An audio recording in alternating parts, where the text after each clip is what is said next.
Have you ever noticed that despite all the incredible tech we have, Hmm. so much of it still feels kind of impersonal? Yeah. Bit cold sometimes, maybe disconnected. Right. There's this weird disconnect, like, from the humanity that actually created it. John Maida talked about this. He really nailed that point. It's a strange paradox. Well, today we're taking a deep dive into Erika Hall's Conversational Design.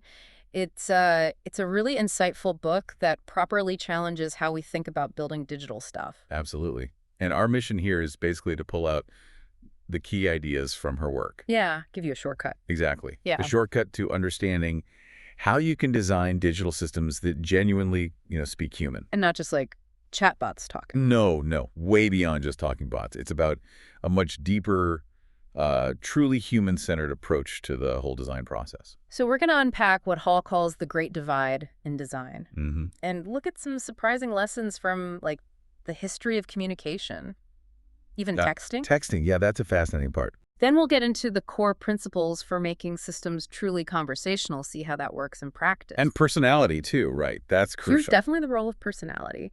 And then finally, how do you actually get this stuff done inside an organization? Which is often the hardest part. Tell me about it. Okay, so let's start with that core problem.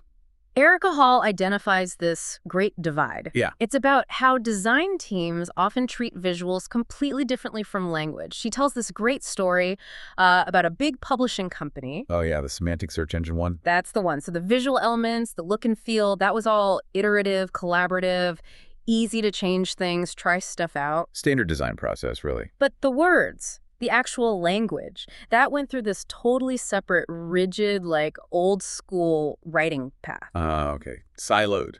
Totally.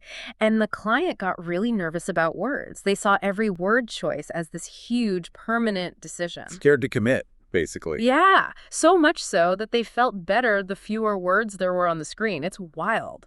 That's counterintuitive for communication. Right. And this whole separation, this fear around language, it actually ended up killing the project. No way. Yeah, the parent company sold the tech off for parts before it ever launched, just because they couldn't get the words right or couldn't agree on them easily. Wow.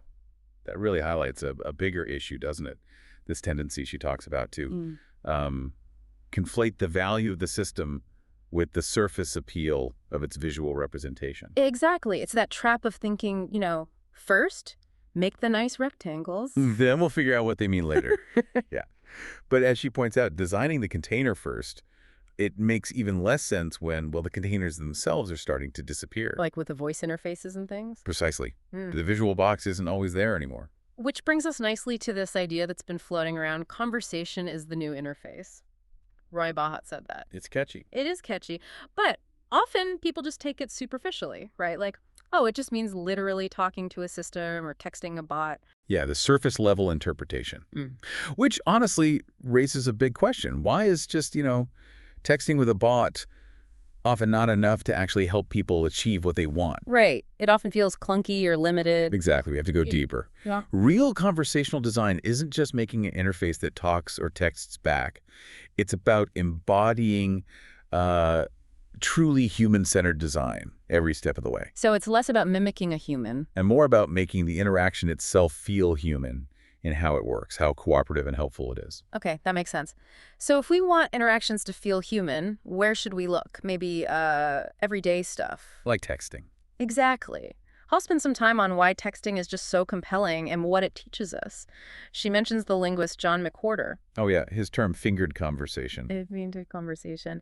It sounds awkward, but it's kind of perfect, isn't it? How texting sort of mimics that back and forth of talking, but with your thumbs. It captures that immediacy. And why does it work so well? She says it offers this easy give and take without requiring continuous attention.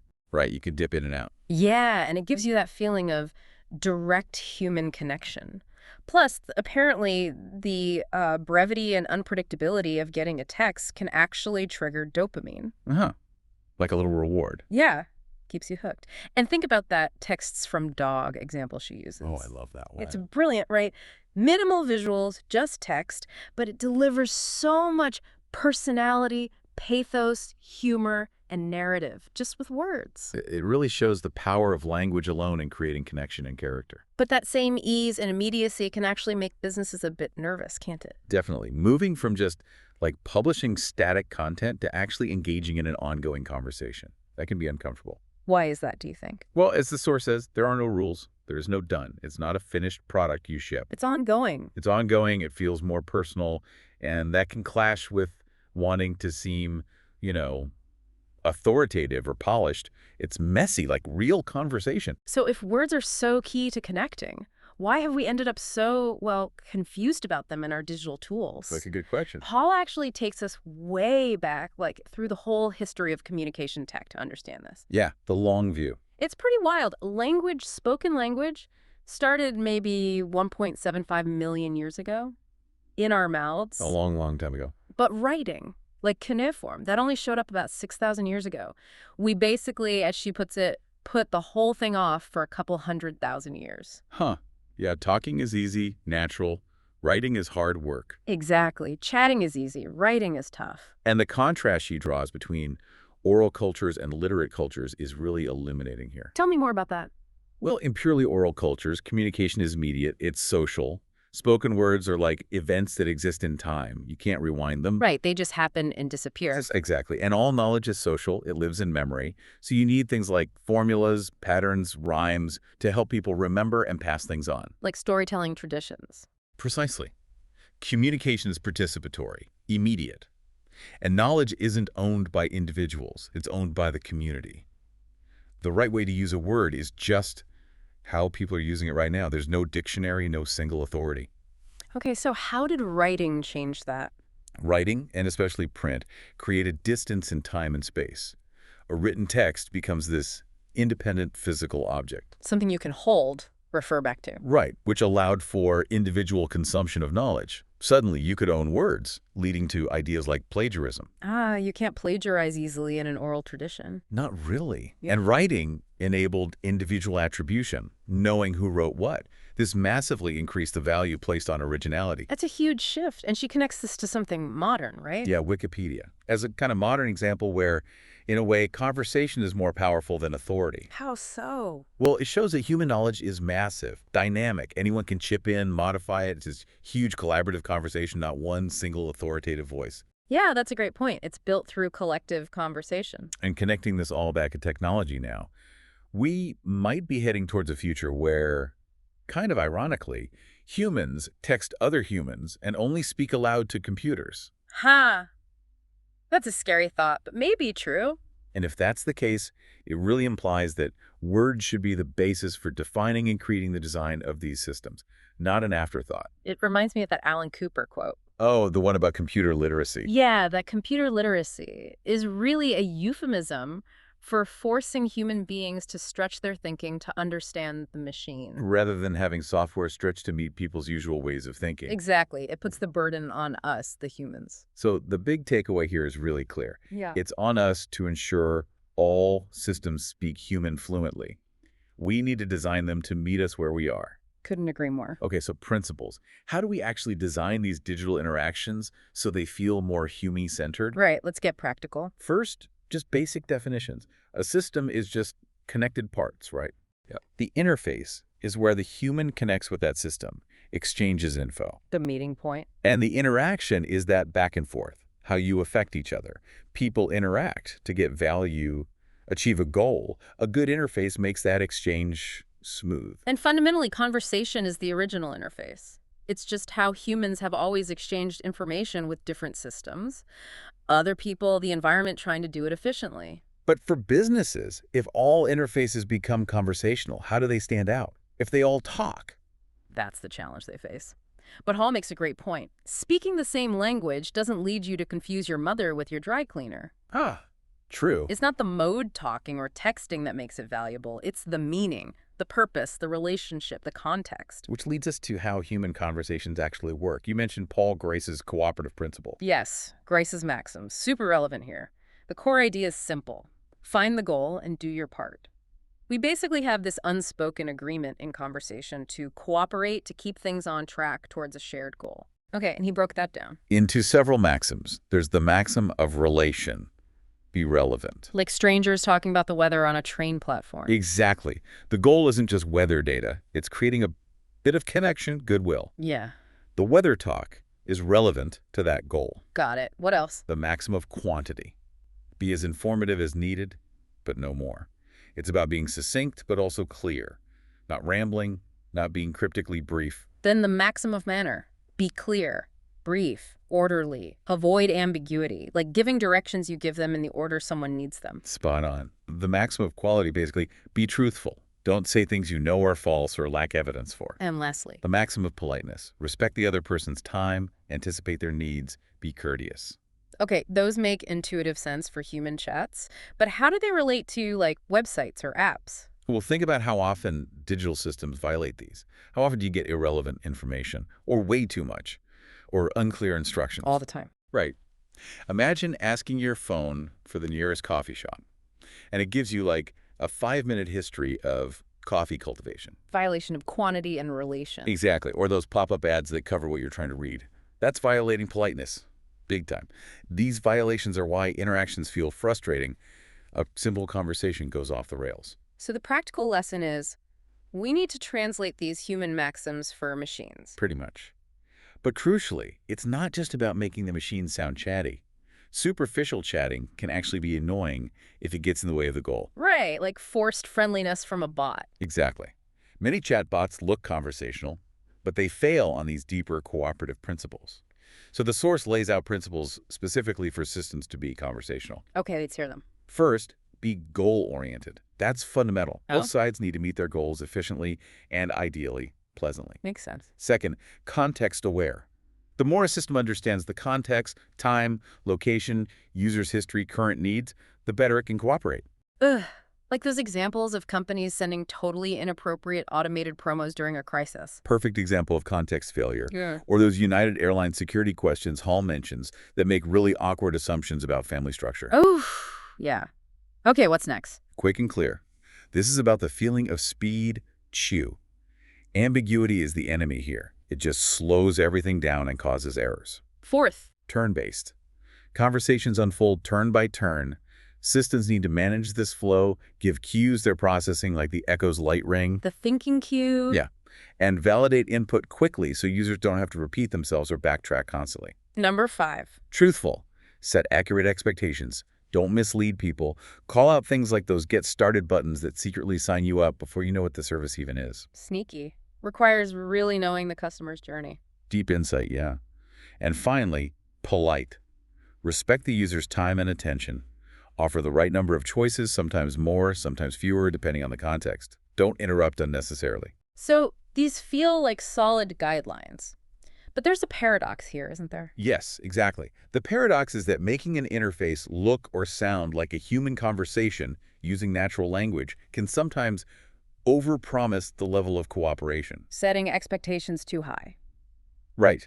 And if the system can't actually deliver on that expected cooperation, the experience ends up feeling less human, more frustrating than a simpler, more direct interface might have. So it's not about faking humanity, it's about genuine cooperation, respecting those Gratian principles. Precisely.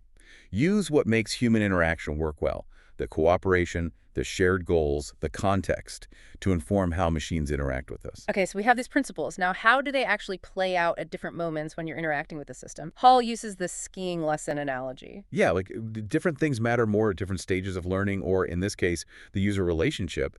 She breaks it down into introductions, orientation, action, and guidance. Let's start with introductions. Who are you? That first impression. Crucial moment. It has to do so much, so fast. Establish identity, command interest, communicate value, make an emotional connection, build trust, offer a clear next step, all in seconds. Like a good TV show opening sequence, or Trevor Noah's intro, welcoming everyone. Yeah. So a user comes to your site or app and they have these unspoken questions swirling. Who are you? What's in it for me? Why should I care? How should I feel? Can I trust you? What do I do next? That's a lot to answer quickly.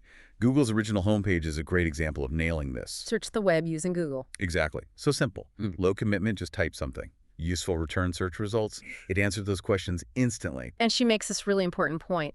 Think of every page as a homepage. Because you never know where someone might enter from. Right. Slack and Duolingo get praised here too. Slack's intro is clean, leads with concrete benefits. Duolingo says French, free, easy, daily practice. Sets expectations perfectly. Clear value proposition. And the flip side is how to be forgettable. Generic names, vague info, no clear pitch, too many choices, jargon. All the things that make you click away instantly. It reminds me of that Dale Carnegie quote she includes. About making friends. Yeah, you can make more friends in 2 months by becoming interested in other people than you can in 2 years by trying to get other people interested in you.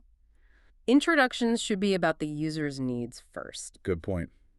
Be useful first, interesting second, perhaps. Okay, next stage, orientation. Where am I? After the introduction, you need to know where you are and where you can go. Like finding your bearings. Exactly. Hall talks about how we instinctively use spatial metaphors, we go to websites, our brains want a map, like the ancient Greek method of loci for memory. Associating things with places. Right, so good design needs to create a vivid map in the mind of the user. Give them that sense of place. Which is where clear navigation structures come in.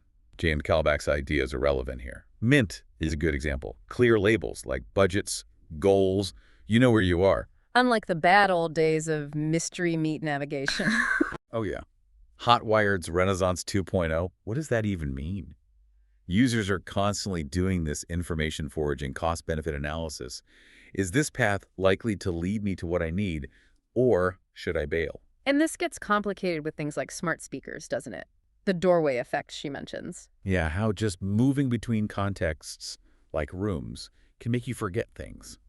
Smart objects without screens often lack clear orientation cues. Like the Amazon Echo example. People use it for music, timers, basic stuff. But not so much for complex tasks like shopping. Why? Hall suggests it lacks good suggestions, good orientation for those tasks. It reflects a device-centered perspective, not a user need perspective. Instead of asking, how can the Echo provide more value in this person's life? Exactly. And Laura Klein's insight is great here. Some things are easy to say but hard to type, and vice versa. So maybe a screen can help orient you even when you're talking to a device. A smartphone screen could act as a visual cue, a map, to complement the voice interaction, give you that grounding. And orientation is also about managing choices. Choices are work, right? Hick's law. More choices equals more decision time, more cognitive load. So the goal isn't all the choices. It's the smallest number of the most appropriate choices. Seamless, letting you reorder a previous meal easily. Great example. Reduces choice to the most likely relevant one. Okay, so you're introduced, you're oriented, now it's time for action. Doing the thing you came to do. Actions need to be goal-oriented, context-aware, and give feedback. And crucially, the implications of the action must be clear and apparent. No surprises after you click the button. Right. The Amazon HBO subscription example is good here.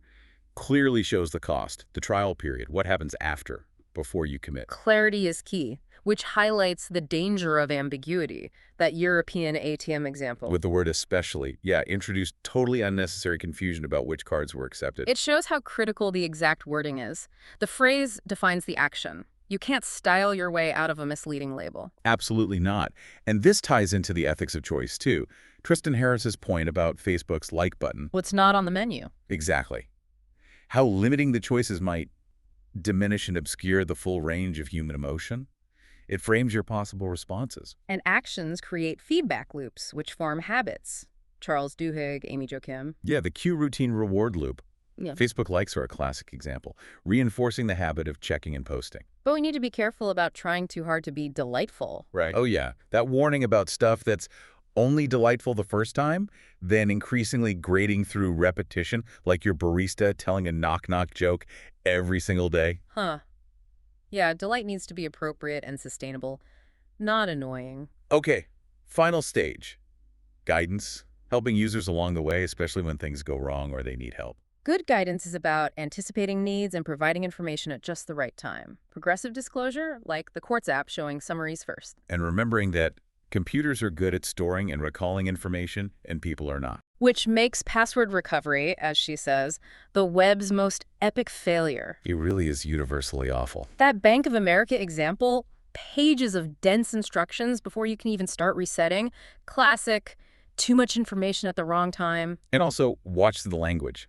Facebook's use of we, here's what we found, can feel presumptuous. Yeah, it breaks that illusion of it just being a neutral tool. It reminds you they are there. Exactly. Notifications are a big part of guidance, too. They need care. They should require affirmative consent, be well-timed, offer actual customer value, and ideally involve an action the user can take. Skype's active endpoint notification only buzzing the device you're currently using is a smart example of context-aware guidance. And onboarding new users. Should be integrated, lightweight. Duolingo letting you test out to find your level is much better than a long mandatory tutorial. What about when things go wrong? That be as smart as a puppy idea. Base app. Matt Jones's idea. Endearing failure might work for, I don't know, a playful app. But as Hall says, failure is not endearing to someone trying to book a flight or make a money transfer. Right. The Amazon Kindle DRM message error that gives you no way out. That's not cute. It's a hostage situation. Totally. Which is why Pokeyoke, mistake proofing, is so valuable. Like Gmail noticing you wrote, "I've attached," but didn't attach anything. Brilliant example. Gentle, helpful guidance before you make the mistake. So the core principles for guidance are: don't make users remember stuff. Always ask, "Are you sure?" for big actions. Tax the robots, not the apes. Make the system do the heavy lifting. Yeah. And ultimately, context drives all of this, doesn't it? It really makes the conversation. Yeah. The H&M bot on Kik example shows this. Trying to replicate outfit building via chat felt way more awkward.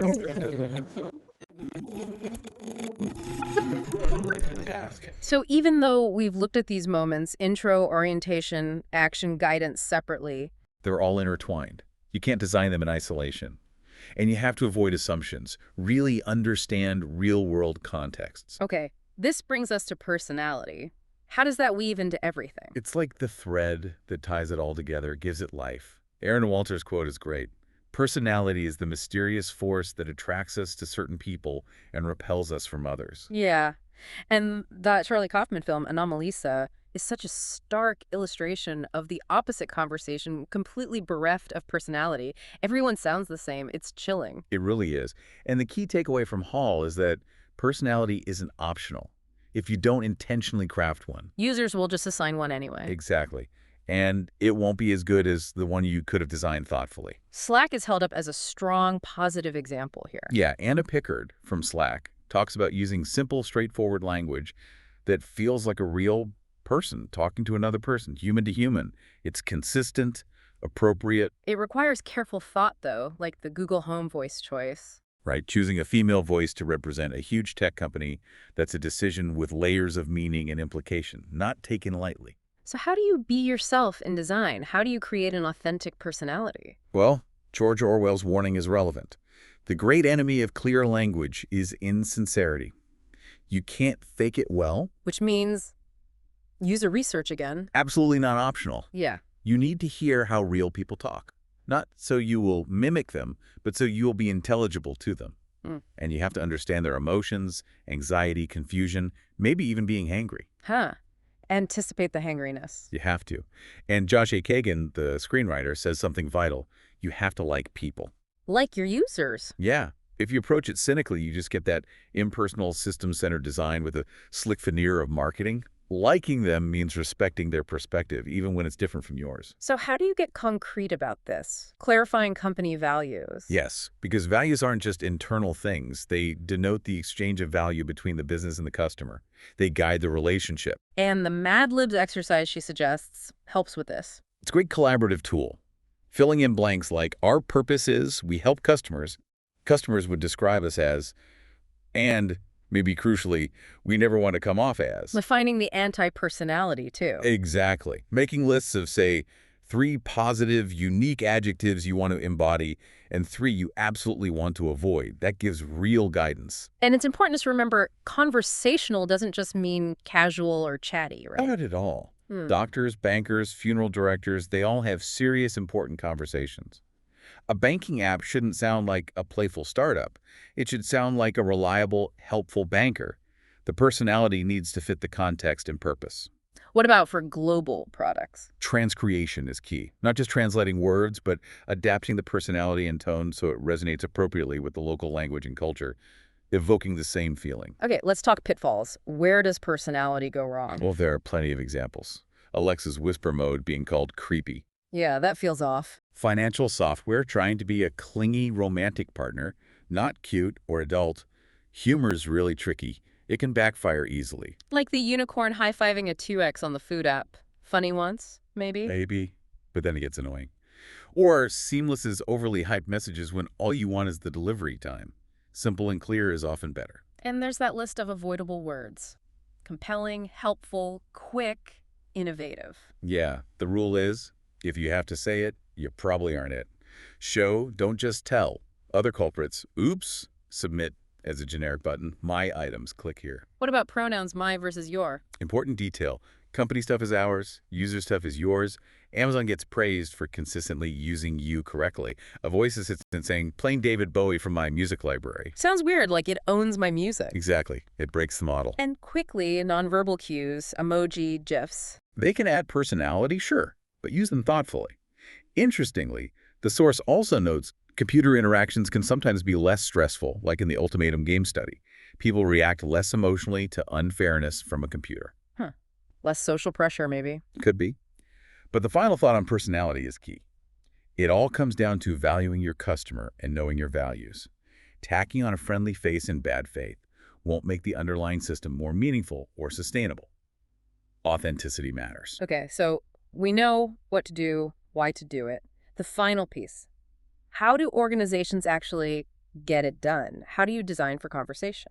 Yeah, the process part.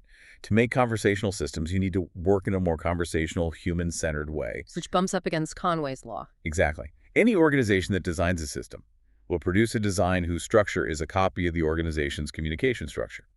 If your teams are siloed, your product probably will be too. And changing how organizations work, that's hard. Process is just habit. Changing habits is tough. Yeah. Hall identifies several things that need to shift in companies, like wasting resources by not integrating words and visuals early, missing opportunities because of that. The words and pictures divide again. Language and visuals need to be in the same process at the same time. Absolutely. Also, a lack of real innovation because people are just comfortable with the old ways. Confusing polished artifacts like wireframes with actual value. And the Tower of Babel problem. Yeah, different disciplines clinging to their own jargon, not understanding each other. Talking together early makes everything clearer. So the keys to better collaboration inside the organization actually mirror the principles of good conversation outside it. Precisely. Be cooperative, goal-oriented, context-aware, quick and clear, and especially turn-based. Listening is highlighted as a seriously underrepresented skill in most workplaces. That resonates. It connects back to Alan Cooper's form follows meaning. Right. Rethinking the process means focusing on the meaning and the experience first, not getting bogged down in specific documents as proxies for understanding. So what does Hall propose as a better process? A simple flow. Concept script to sketch. Start with the concept. Focus on the minimum meaningful conversation. What's the user trying to achieve? What are their questions? How does the system provide value in that exchange? And there's a tool for this, the Minimum Viable Conversation Worksheet, to help map out that core interaction from the customer's perspective first. Okay, concept first, then script, then sketch. What about testing? Crucial. Prototyping and testing means you have to interact with people. The Wizard of Oz technique is fantastic here. Where a human pretends to be the system. Yeah, they puppet the interface behind the scenes. It lets you test the conversational flow and user expectations without getting bogged down by actual tech limitations early on. You see what should happen. Smart. Okay, any final practical rules for working this way? A few really good ones. Reiterate goals and principles often, like using checklists. Work in real-time tools like Slack. Kill internal email chains. Encourage candid feedback. Yes. Include decision makers early and often. Talk about the decisions themselves, not just the artifacts. Remember, you're creating an experience in time. And the big two. Ah, yes. Never permit lorem ipsum. Ever. Language is design. It has to be there from the start. No placeholder text. None. And finally, read aloud every single word that's meant for the user interface. Why is that so important? It tests everything, meaning timing, tone, flow. It works whether the words will be read or heard. It catches awkward phrasing instantly. It's maybe the simplest, most powerful check you can do. Wow, okay. That's a lot to take in. So, wrapping this deep dive up, what does this all mean for you, the listener? Well, I think what this shows is that making digital systems feel truly good, making them sing, it's maybe less about super fancy AI or slick visuals. And more about applying these really timeless principles of basic human conversation. It's about genuinely valuing your customer, knowing your own values as an organization, and just designing with empathy. Yeah, it really boils down to knowing the goal, listening before you speak or design, and aiming for truly cooperative interactions, human to human, even with a machine in the middle. Exactly. So maybe the question for you to think about is, how can you challenge your own assumptions about design? How can you make sure the interactions you create are truly conversational, helpful, efficient, cooperative, and ultimately feel deeply human?